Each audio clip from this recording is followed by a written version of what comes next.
ರಾಶಿ ಹಬ್ಬ, ರೈತರ ಹಬ್ಬ. ರೈತರು ಸಂಭ್ರಮದಿಂದ ಆಚರಣೆ.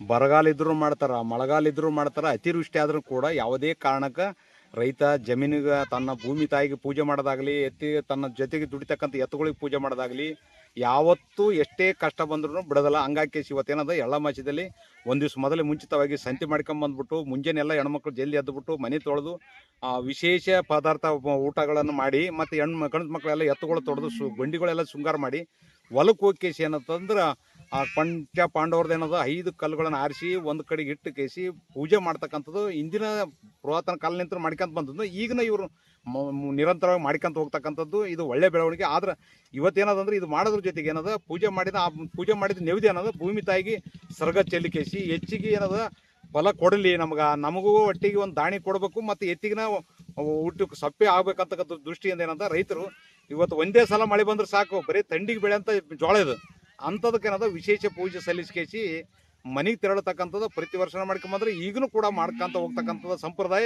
ಎಂದಿಗೂ ರೈತರು ಬಿಟ್ಟಿಲ್ಲ. ಹಂಗಾಗಿ ರೈತರಿಗೆ ಎಲ್ಲರೂ ಬೆಂಬಲಿಸ್ಬೇಕಂತಕ್ಕಂಥದ್ದು ನನ್ನ ಅಭಿಪ್ರಾಯ.